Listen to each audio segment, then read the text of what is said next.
তোমার নাম কি, তোমার বাড়ি কোথায়, থাকো কোথায়, তোমার ঠিকানা কি?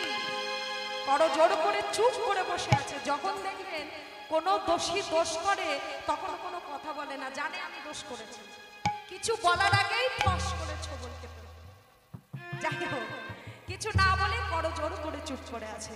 ললিতাকে বলছে, ললিতা, ললিতা চুপ করো।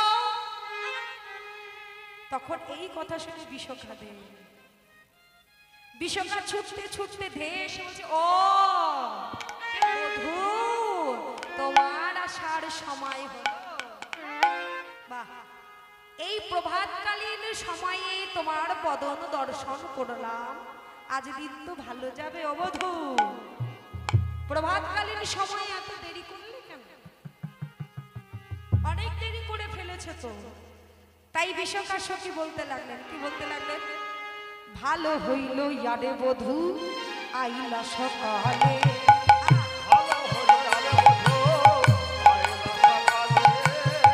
ভালো হইল ইয়ারে বধূ আইলা সকালে, ভালো হলো আরে বধূ আইলা সকালে, প্রভাতে দেখিলাম মুখ দিন যাবে ভালে, প্রভাতে দেখিলাম মুখ দিন যাবে ভালে, প্রভাতে দেখিলাম মুখ দিন যাবে ভালে, প্রভাতে দেখিলাম মুখ দিন যাবে ভালে, তো আজি ভালোই যাবে, তো আজি ভালো যাবে, তো আজি ভালোই যাবে, তো আজি ভালো যাবে,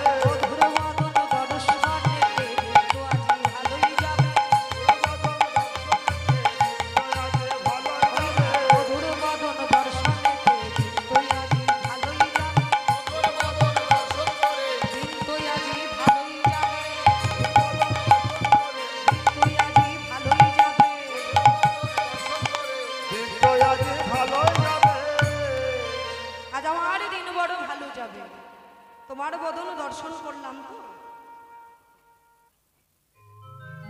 তোমার বদন দর্শন করলাম, আজ দিন তো ভালো যাবার।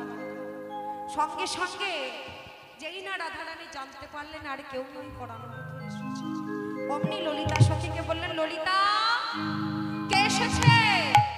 ওকে এক্ষুনি ফিরে যেতে বল, আমি ওই লম্বট চূড়ামণির বদন দর্শন করব। যে কথা দিয়ে কথা রাখতে পারে না তাকে জগতে কি বলে জানিস? তাকে জগত মাঝারে বিশ্বাসঘাতক। আর যে আমায় কথা দিয়ে কথা রাখতে পারেনি তার বদন পর্যন্ত আমি দর্শন করব না। ও ললিতা, এক্ষুনি ওই গোবিন্দকে চলে যেতে হবে। ও মায়েরা, রাগ তো হওয়ারই কথা। গোবিন্দ কথা দিয়েছিল বলে সারা রজনী জেগে সুন্দর করে নিজেকে সুসজ্জিত করে কুঞ্জখানা সুন্দর করে সাজিয়ে নিয়ে বসেছিলেন বড় আশা করে, তাই না? কিন্তু গোবিন্দ এলো না, যার জন্য সকল কিছু কারণ, আজ সেই সকল কিছু হয়ে গেল অকারণ।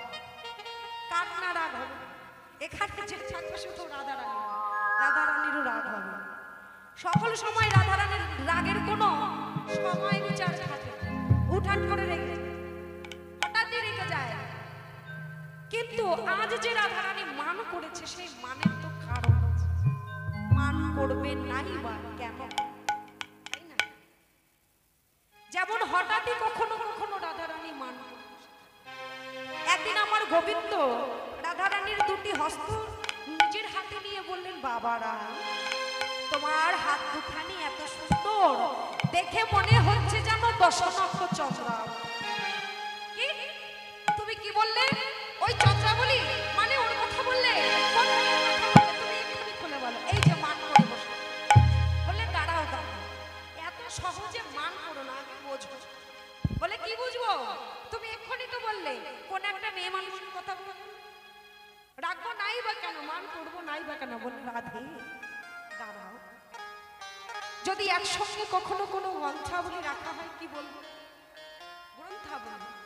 যদি একসঙ্গে কতগুলো পদ রচনা করা থাকে তবে তাকে বলবো পদ। তবে ঠিক তেমনি ভাবে তোমার ওই নখগুলো দেখে বড় বেশ ভালো লাগলো। ভালো লাগলো জন্য তোমার ওই নখগুলোকে বললাম 10টি আঙুলের 10টি নখ, সেই 10টি নখকে আমি তুলনা করলাম 10টি চাঁদের সঙ্গে।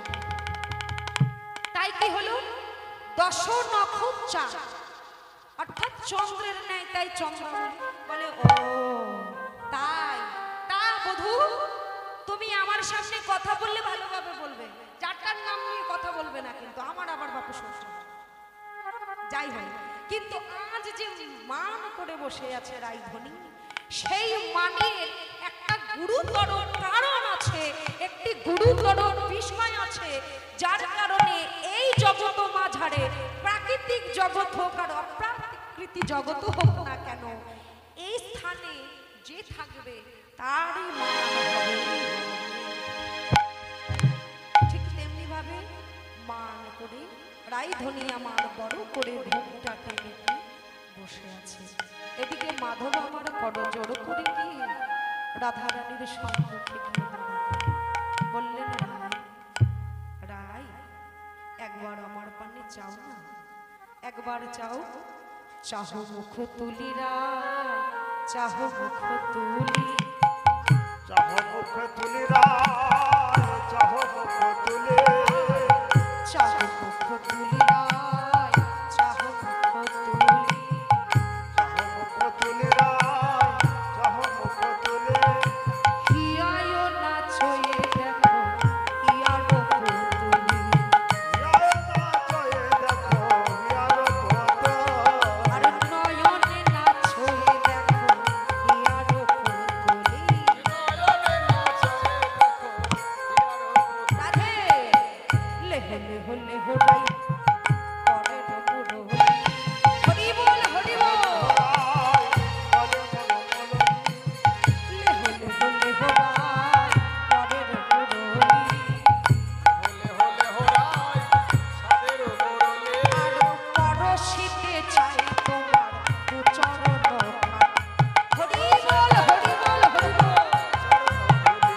আর পরশিতে চাই তোমার চরণের ধুলি, পরশিতে চাহে তোমার চরণের অধরে, মোর যতই অভিলাষ তুয়া অভিলাষে, দোহাই অভিলাষে, মোর যতই অভিলাষ তুয়া অভিলাষে, অভিলাষ, দোহাই অভিলাষে, দেখো হেরাই তোমার চরণের বাস। হরি বল হরি বল হরি বল। চরণের পাশে, আর দেখো হেরাই তোমার চরণের পাশে। চরণের পাশে, এই কথা শ্রবণ করা মাত্র রাধারানী গোবিন্দকে বললেন, ললিতা এক্ষুনি বল, অত মিষ্টি মিষ্টি কথা না বলে যেন কুঞ্জ পরিত্যাগ করে চলে যায়। এই কথা শ্রবণ করা মাত্রই করজোড় করে রাধারানীর সম্মুখে চরণ পানে চেয়ে গোবিন্দই আমার রইলেন। আপনারা পরবর্তী লীলা দুর্জয়মান লীলা সাধন করবেন। যদি লীলা পরিবেশনায় কোথাও ভুল ত্রুটি রসাভাস হয়ে যায়, তবে নিজ কন্যা নির্জন মনে করে ক্ষমা করবেন। যারা এইখানেতে রইল আমাদের লীলা। এখানে